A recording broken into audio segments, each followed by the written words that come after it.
When oxygen was poison, life's first catastrophe. Part 1. The Alien Earth. To understand the magnitude of the tragedy and the miracle that occurred 2.5 billion years ago, one must first forget the Earth as it is known today. Erase the deep blue of the oceans, scrub the vibrant green of the forests from your mind. Wipe away the white clouds drifting across a distinct azure sky. Even the air you breathe, the invisible elixir that fills your lungs at this very moment, must be imagined away. Travel back in time, deep into the Archean eon. If you were to stand on the rocky shore of a continent in this distant era, you would suffocate in minutes. The atmosphere was a heavy, choking blanket of nitrogen, carbon dioxide, and, most crucially, methane. It was this methane, a potent greenhouse gas, that kept the young planet warm under a sun that was much dimmer than the star we orbit today. The sky above was not blue. It was a hazy, distinct shade of orange, perhaps turning into a bruised pink at twilight, obscured by thick photochemical smogs. Beneath this alien sky lay the oceans, but they were not the refreshing waters of the modern world. They were rich in dissolved iron, rendering them a murky green or perhaps a dark, blood-like red depending on the light. This was a silent world. There were no birds to sing, no insects to buzz, no leaves to rustle in the wind. The land was barren rock, stark and gray, battered by ultraviolet radiation that struck the surface with unimpeded fury because there was no ozone layer to block it. Yet, the world was alive. The masters of this planet were not titans of flesh and bone, but microscopic entities. For hundreds of millions of years, single-celled organisms had thrived in the oxygen-free waters. These were the anaerobes. To them, the Earth was a paradise. They lived in the hydrothermal vents, in the shallow muds, and drifting in the iron-rich currents. They consumed chemicals and sunlight in primitive ways, releasing methane as waste. They were the rulers of the Archean Earth, and their reign seemed eternal. They had no idea that an apocalypse was brewing in the shallow waters of the global ocean. A biological weapon was being forged that would bring about the greatest mass extinction the planet would ever see. That weapon was oxygen. Part 2. The Green Revolution. The change did not begin with a roar, but with a mutation. Somewhere in the warm, sunlit shallows, a new kind of bacteria evolved. These were the ancestors of what we now call cyanobacteria, or blue-green algae. Life is universally resourceful, constantly seeking new ways to harness energy.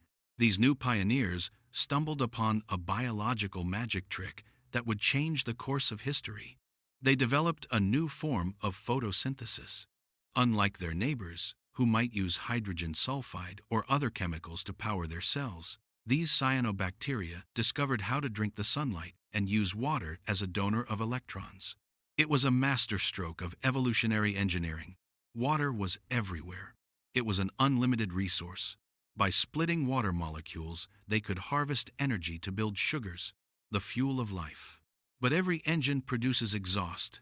When these tiny innovators split the water molecule H2O, they kept the hydrogen and discarded the oxygen. For the first time in history, free oxygen was being released into the world. At first, this waste product was a minor nuisance. Oxygen is a highly reactive element. It is hungry. It wants to bind with everything it touches. To the dominant anaerobic life forms of the time, oxygen was not a life giver. It was a corrosive, deadly poison.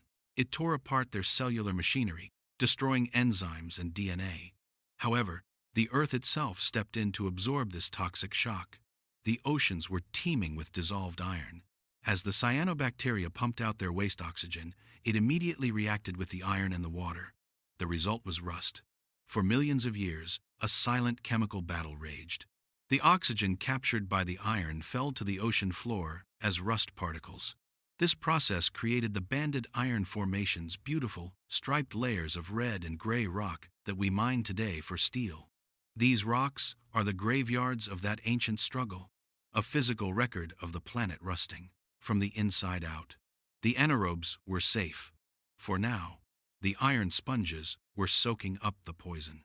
The cyanobacteria continued to multiply, forming vast mats in the shallow waters, oblivious to the fact that they were slowly filling the garbage cans of the planet to the brim.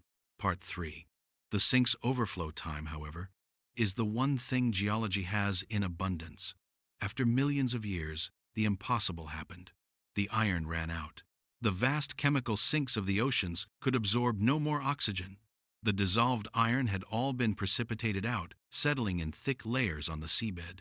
But the cyanobacteria did not stop. They were relentless, fueled by the inexhaustible power of the sun. They continued to reproduce, continued to split water, and continued to pour oxygen into the environment. With nowhere else to go, the oxygen began to accumulate in the water. This was the beginning of the horror for the old guard. The anaerobic bacteria, which had thrived for eons, suddenly found their environment turning hostile. The water became toxic. It was as if the air we breathe today suddenly turned into chlorine gas.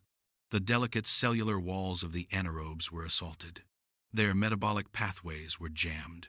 They died in the trillions. It was a microscopic massacre on a global scale. The intricate ecosystems of the microbial mats collapsed. Entire lineages of life, complex biological histories that had evolved over immense stretches of time, were wiped out in the blink of a geological eye. The survivors were forced to retreat. They fled to the only places where the oxygen could not reach, deep into the oxygen-deprived muds, into the hot guts of the earth, and into extreme environments where they still hide today. The open ocean, once their kingdom, was now a kill zone. Part 4. The sky on fire. Once the oceans were saturated, the oxygen bubbles rose to the surface and burst into the atmosphere. The Great Oxidation Event had moved from the water to the air. The orange haze of the Archean sky began to clear. The oxygen reacted with the methane smog, scrubbing it from the atmosphere. For the first time, the sky began to turn a shade of blue. But this aesthetic beauty came with a terrible price. Methane is a greenhouse gas roughly 30 times more potent than carbon dioxide. It was the methane blanket that kept the early Earth warm enough for liquid water to exist, despite the sun being significantly weaker than it is today. As the oxygen chemically attacked the methane, turning it into carbon dioxide and water, the planetary thermostat crashed. The Earth began to cool. Rapidly, the temperatures plummeted. The polar ice caps expanded, not just a little, but aggressively. The ice crept from the poles toward the equator, white sheets devouring the dark oceans and the gray lands. The reflectivity of the ice bounced the sun's weak heat back into space, accelerating the cooling in a runaway feedback loop. This triggered the Huronian glaciation, one of the longest and most severe ice ages in the history of the planet. Some scientists call this the Snowball Earth. The entire planet may have frozen over, encased in a shell of ice kilometers thick, lasting for hundreds of millions of years. The cyanobacteria, the architects of this change, were nearly victims of their own success. They had poisoned their neighbors and then froze their own world. Life on Earth hung by a thread. Under the crushing ice sheets, in pockets of liquid water near volcanic vents, the flickering candle of life persisted, waiting for the endless winter to pass. Part V. The Resurrection and the Legacy. The Great Oxidation Event was a catastrophe of unimaginable proportions. It destroyed the dominant life forms of the planet and plunged the world into a deep freeze. But in the ashes of this destruction, the seeds of the future were sown. The presence of oxygen forced a radical evolutionary leap.